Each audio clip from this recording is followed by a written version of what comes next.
22 सितंबर को अमेरिका के दौरे पर जा सकते हैं पीएम मोदी। अमेरिका दौरे के दौरान पीएम मोदी की राष्ट्रपति जो बाइडेन से द्विपक्षीय वार्ता संभव। 24 सितंबर को वॉशिंगटन में क्वाड देशों के शिखर सम्मेलन में पीएम शामिल हो सकते हैं। क्वाड शिखर सम्मेलन में यूएस, जापान, ऑस्ट्रेलिया और भारत शामिल होंगे। यूएनएससी में भारत ने अफगानिस्तान के हालात पर चिंता जताई। कहा, अफगानिस्तान में स्थिति बेहद नाजुक, भारत के लिए चिंता का विषय। संयुक्त राष्ट्र संघ में भारत के स्थायी प्रतिनिधि टीएस तिरुमूर्ति की दो टूक। कहा, आतंकवाद के लिए अफगान जमीन का इस्तेमाल नहीं करने देंगे। एएफपी के मुताबिक संयुक्त राष्ट्र महासचिव ने एंटोनियो गुटेरेस तालिबान के साथ बातचीत की वकालत की। कहा, तालिबान से बात करके लाखों मौतों को रोकना चाहिए। अफगानिस्तान में अपने अधिकार को लेकर महिलाओं का प्रदर्शन तेज। काबुल से बढ़कर बदख्शां तक महिलाओं का सड़क पर प्रदर्शन देखने को मिला। प्रदर्शन को लेकर तालिबान का महिलाओं पर नया फरमान। कहा, महिलाओं का काम सिर्फ बच्चे पैदा करना। तालिबानी प्रवक्ता ने कहा, एक महिला मंत्री नहीं बन सकती है, महिलाओं के लिए कैबिनेट में होना जरूरी नहीं। तालिबानी प्रवक्ता बोले, महिला प्रदर्शनकारी अफगानिस्तान की सभी महिलाओं का प्रतिनिधित्व नहीं कर रही हैं। तालिबान सरकार में महिलाओं पर लगाम लगाना जारी। तालिबानी सरकार ने महिलाओं को किसी भी खेल में हिस्सा लेने पर प्रतिबंध लगाया। तालिबान सरकार ने कहा, महिलाएं उन खेलों में हिस्सा नहीं लेंगी जिसमें उनका चेहरा या शरीर का कोई अंग दिखता हो। महिलाओं का प्रदर्शन कवर कर रहे पत्रकारों के साथ तालिबानी लड़ाकों की क्रूरता। पत्रकारों को हिरासत के दौरान कोड़ों से मारा और तस्वीरें सामने आई।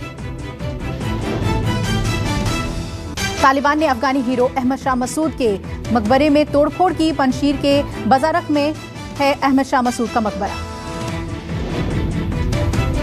गुरुवार को ही मसूद की 20वीं बरसी थी। अमेरिका में 9/11 हमले के दिन के ठीक 2 दिन पहले यानी 9 सितंबर 2001 को अलकायदा ने मसूद की हत्या कर दी थी। चीन ने अफगानिस्तान में तालिबान सरकार का किया स्वागत। कहा, नई सरकार अफगानिस्तान में लाएगी स्थिरता। टोलो न्यूज के हवाले से खबर।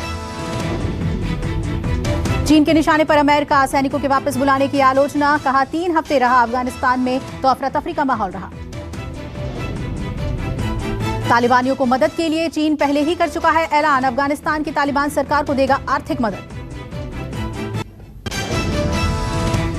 यूपी में मुख्तार अंसारी को बीएसपी नहीं देगी टिकट। सुप्रीमो मायावती ने किया ऐलान। चुनाव के मद्देनजर एक्शन में मायावती ने कहा, यूपी में किसी बाहुबली और माफिया को टिकट नहीं दिया जाएगा। यूपी के मऊ से मुख्तार अंसारी की जगह भीम राजभर को टिकट दिया गया। भीम राजभर बीएसपी के प्रदेश अध्यक्ष हैं। यूपी विधानसभा के लिए बीजेपी का बूथ विजय अभियान। कल से जेपी नड्डा शुरू करेंगे विजय बूथ अभियान। चुनाव की रणनीति को लेकर बीजेपी के राष्ट्रीय अध्यक्ष जेपी नड्डा कल लखनऊ पहुंचेंगे। विधानसभा चुनाव तक 3 चरणों में चलेगा बूथ विजय अभियान। चुनाव को लेकर 13 सितंबर को लखनऊ में बीजेपी का मीडिया वर्कशॉप। इस वर्कशॉप में राज्य के सभी प्रवक्ता और आईटी सेल के अधिकारी शामिल होंगे। यूपी चुनाव के लिए रणनीति बनाने में जुटी प्रियंका गांधी। आज से यूपी में प्रियंका ने शुरू किया चुनावी अभियान। यूपी प्रभारी प्रियंका गांधी के 2 दिन के दौरे पर लखनऊ में हैं और सलाहकार कमेटी और चुनाव कमेटी के साथ बैठक करेंगी प्रियंका।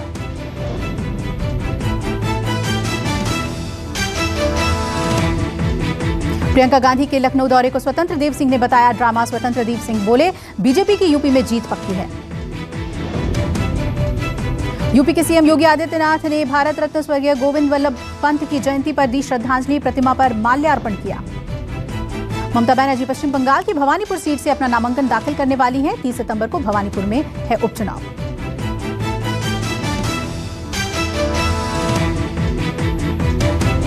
बीजेपी भवानीपुर सीट पर वकील प्रियंका टिब्रेवाल के नाम की घोषणा कर सकती है। टिब्रेवाल बीजेपी नेता बाबुल सुप्रियो की कानूनी सलाहकार रह चुकी हैं। यूपी के सपा सांसद आजम खान की रामपुर जौहर यूनिवर्सिटी पर अब यूपी सरकार का कब्जा। जौहर ट्रस्ट को किया गया बेदखल। सरकार ने जौहर यूनिवर्सिटी की 173 एकड़ जमीन को अपने कब्जे में ले लिया है। 2 गवाहों और पुलिस की मौजूदगी में बेदखली की कार्रवाई की गई। सपा सरकार के दौरान बनी यूनिवर्सिटी स्वतंत्रता सेनानी मौलाना मोहम्मद अली जौहर के नाम पर मोहम्मद अली जौहर यूनिवर्सिटी कर दिया गया। भारत का पहला न्यूक्लियर मिसाइल ट्रैकिंग जहाज INS ध्रुव आज होगा लॉन्च, दुश्मन की हर चाल पर रखेगा नजर। INS ध्रुव भारत का ऐसा पहला जहाज है जो परमाणु और बैलिस्टिक मिसाइल को कर सकता है ट्रैक। INS ध्रुव को विशाखापट्टनम में राष्ट्रीय सुरक्षा सलाहकार अजीत डोभाल करेंगे लॉन्च। भारतीय नौसेना, रक्षा अनुसंधान और विकास संगठन होंगे शामिल। कोरोना के साए के बीच गणेश उत्सव की शुरुआत, मुंबई के पंडालों में लोगों को दर्शन की अनुमति नहीं। मुंबई में गणेश चतुर्थी के अवसर पर मंदिर के पुजारी और आयोजकों ने पूजा और गणेश आरती की। मुंबई में जुलूस निकालने पर रोक, पंडालों के आसपास धारा 144 लगाई गई। ऑनलाइन दर्शन कर सकते हैं लोग। सार्वजनिक पंडालों में मूर्ति लाने और विसर्जन के लिए ले जाते समय 10 से ज्यादा लोग मौजूद नहीं होंगे। घर में मूर्ति लाने और विसर्जन के लिए 5 लोगों की अनुमति। सख्ती के बावजूद भी दादर मार्केट में भारी भीड़, गणेशोत्सव के मौके पर लोग मार्केट में पहुंचे।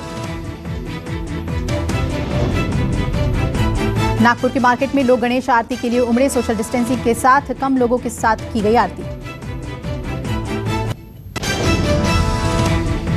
लुधियाना में एक बेकरी शॉप पर इको फ्रेंडली चॉकलेट गणपति बनाए गए। इको फ्रेंडली चॉकलेट गणेश ने लोगों को आकर्षित किया। दिल्ली में गणेश चतुर्थी का रंग फीका, DDMA के आदेश के बाद घरों में ही लोगों को पूजा आयोजन करने की इजाजत। देश में सख्ती के साथ गणेशोत्सव की धूम, राष्ट्रपति रामनाथ कोविंद ने कहा, कोविड के विरुद्ध की जा रही कोशिश को विघ्नहर्ता गणेश सफल बनाए। पीएम मोदी ने ट्वीट किया, कहा गणेश चतुर्थी हर किसी के जीवन में सुख, शांति, सौभाग्य और आरोग्य लेकर आए। पूरी तरह से कोरोना मुक्त होने की राह पर उत्तर प्रदेश, यूपी के 33 जिले कोरोना फ्री हुए। यूपी में अब एक्टिव मरीजों की संख्या सिर्फ 199। यूपी के 75 जिलों में से 66 जिलों में एक भी कोरोना मरीज सामने नहीं आया। गणेश चतुर्थी पर महागणेश आरती में शामिल होंगे अरविंद केजरीवाल, घर बैठकर देख सकते हैं लाइव। अरविंद केजरीवाल ने प्रेस कॉन्फ्रेंस करके कहा कि शाम 7 बजे गणेश आरती होगी, परिवार के साथ लोग ऑनलाइन हिस्सा लें। देश में आज एक बार फिर 40,000 से कम मरीज, 24 घंटे में 34,976 नए मरीज सामने आए। पिछले 24 घंटे में 260 कोरोना संक्रमितों की हुई मौत, 37,681 लोग कोरोना से ठीक हुए। देश में एक्टिव केस 3,90,000 से ज्यादा। केरल में अभी सबसे ज्यादा मरीज आ रहे हैं। केरल में कोरोना वायरस के 26,200 नए मरीज सामने आए। एक दिन में 125 लोगों की हुई मौत। कल तक देश भर में 72 करोड़ 37 लाख से ज्यादा कोरोना वैक्सीन के डोज दिए गए। एक दिन में 67,58,000 टीके लगाए गए। सूत्रों के मुताबिक केंद्र से सीरम इंस्टीट्यूट और वैक्सीन खरीदने का ऑर्डर दिया। साल के अंत तक 66 करोड़ डोज कोविशील्ड की मिलेगी। यूपी के बागपत में पूर्व दर्जा प्राप्त मंत्री की हत्या का शक, घर में मिला बीजेपी नेता आत्माराम तोमर का शव। आत्माराम तोमर की गला दबाकर हत्या की आशंका, छपरौली से बीजेपी के टिकट पर चुनाव लड़े थे आत्माराम। सीसीटीवी के आधार पर जांच में जुटी यूपी पुलिस, बागपत पुलिस ने शव को कब्जे में लेकर जांच शुरू की। फिरोजाबाद और मथुरा के बाद अब कानपुर में डेंगू का कहर, बुखार से 10 लोगों की मौत। अब तक यहां हो चुकी है 21 लोगों की मौत। कानपुर में बुखार के कहर से हर रोज हो रही मौतें। डेंगू के 5 और मलेरिया के 2 रोगियों का चल रहा है इलाज। डेंगू गांव से लेकर शहर तक बरपा रहा है कहर। कानपुर के 25 मोहल्लों के 1280 घरों में की गई है लार्वा की जांच। कानपुर के बिधनू में भी डेंगू ने पसारे पैर। बिधनू थाने के 5 सिपाहियों को हुआ डेंगू। पंजाब के चंडीगढ़ में किसान संगठनों की अहम बैठक में 32 किसान संगठन होंगे शामिल। इस बैठक में बीजेपी को छोड़कर बाकी सभी राजनीतिक पार्टियों को बुलाया गया। बैठक में शामिल होने के लिए सभी पार्टियों ने हामी भरी। यूपी के ग्रेटर नोएडा में दबंगों का कहर, बकाया सैलरी मांगने गए शख्स को बेरहमी से पीटा, मारपीट का वीडियो आया सामने। दबंगों ने मोबाइल चोरी का आरोप लगाकर युवक को रस्सी से बांधकर डंडे और बेल्ट से पीटा। पुलिस ने 4 लोगों को गिरफ्तार किया। बिहार में पंचायत चुनाव की शुरुआत से पहले शराब के बड़े खेल का खुलासा। हाजीपुर में शराब से भरे 3 ट्रक जब्त किए गए। कबाड़, बांस लदे हुए ट्रक मुर्गी दाना के आड़ में छुपाकर लाई जा रही थी शराब की बड़ी खेप। पुलिस ने जिले में नाकाबंदी कर तीनों ट्रकों को जब्त किया। बिहार के हाजीपुर में रंजिश के चलते चली गोलियां। गोलीबारी में एक युवक की हुई मौत। परिवार का आरोप, पंचायत चुनाव में प्रत्याशी के विरोध में प्रचार कर रहा था युवक, मारी गई गोली। बिहार के हाजीपुर से सामने लूट की अनोखी वारदात, 35 रुपए के चक्कर में 2 लाख की लूट। अंडरवियर खरीदने के बहाने लुटेरों का गैंग रेडीमेड शॉप से 2 लाख रुपए लेकर हुआ फरार। लूट की वारदात दुकान के सीसीटीवी में कैद। यूपी के सुल्तानपुर में पेट्रोल पंप पर महिलाओं का हंगामा, एक महिला को कई महिलाओं ने मिलकर पीटा। गाड़ी में खरोच लगने को लेकर हुआ था विवाद, काफी देर तक चलता रहा महिलाओं का ड्रामा। यूपी के अमेठी में दर्दनाक हादसा, प्रयागराज अयोध्या राजमार्ग पर आग का गोला बनी कार, 11 लोग झुलसे। हादसे में 2 लोगों की हालत गंभीर, लखनऊ के ट्रॉमा सेंटर किया गया रेफर। हादसे के वक्त कार में 11 लोग सवार थे। शॉर्ट सर्किट की वजह से लगी थी कार में आग, वैन में अवैध रूप से सीएनजी किट लगाई गई थी।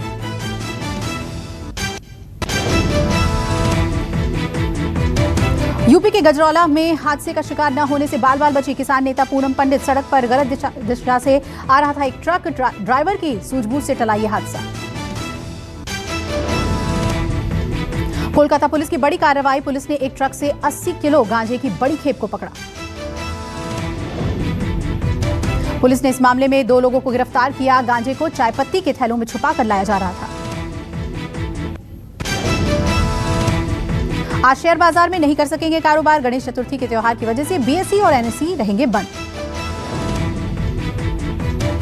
बिटकॉइन को मान्यता देने वाला दुनिया का पहला देश बना साल्वाडोर। पूरे देश में 200 बिटकॉइन एटीएम स्थापित किए गए।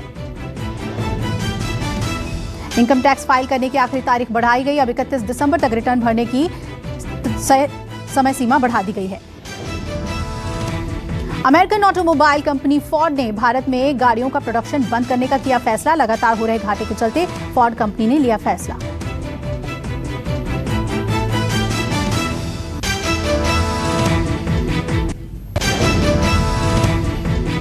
आज नहीं बल्कि दिवाली के मौके पर लॉन्च होगा जियो फोन नेक्स्ट। कंपनी ने एक बयान जारी करके दी जानकारी। Realme 8i और Realme 8s 5G smartphone Bharat में हुए लॉन्च। 5000 mAh की बैटरी के साथ मिलेगा 64 MP कैमरा। 200 मेगापिक्सल के बाद अब सैमसंग लाएगा 576 मेगापिक्सल के कैमरा वाला स्मार्टफोन। कैमरे में पिक्सल बाइंडिंग टेक्नोलॉजी का किया गया है इस्तेमाल। 18 GB रैम के साथ आया न्यूबिया का शानदार स्मार्टफोन। मिलेगी 50 mAh की बैटरी और ट्रिपल कैमरा। मां के निधन के 2 दिन बाद अक्षय कुमार शुरू करेंगे काम। शूटिंग के लिए आज यूके के लिए होंगे रवाना। गोविंदा कृष्णा अभिषेक की लड़ाई खत्म होने का नाम नहीं ले रही। मामी सुनीता आहूजा ने कहा, उसका मुंह नहीं देखना, रिश्ते अब नहीं सुधरेंगे। शाहरुख की पत्नी गौरी खान ने शेयर किया मां के डांस का वीडियो। शाहरुख ने कहा, सास से डांस क्लास लेनी पड़ी। रुबीना दिलैक को अभिनव शुक्ला ने दिया यादगार गिफ्ट। एक्ट्रेस के शेयर करते हुए वीडियो हुआ वायरल। सुब्रत रॉय पर बनने वाली बायोपिक में साथ काम करेंगी गुलजार और AR रहमान की जोड़ी। पाकिस्तान के मशहूर कॉमेडियन उमर शरीफ की तबीयत बिगड़ी, इमरान खान से लगाई गुहार। जनरल अजहर अब्बास बने पाकिस्तान के नए CGS यानी chief of general staff. Baloch regiment के से रखते हैं ताल्लुक। इस्लामाबाद पहुंचे अमेरिका के CIA डायरेक्टर बर्न्स। पाक आर्मी चीफ बाजवा और ISI हेड से की लंबी बात। उत्तर कोरिया के तानाशाह किम जोंग उन ने 20 किलो वजन घटाया। मिलिट्री परेड में दिखा नया लुक। भारतीय सीमा POK के पास तिब्बत शिनजियांग में 30 एयरपोर्ट बना रहा चीन। तेज होगी सैनिकों की आवाजाही।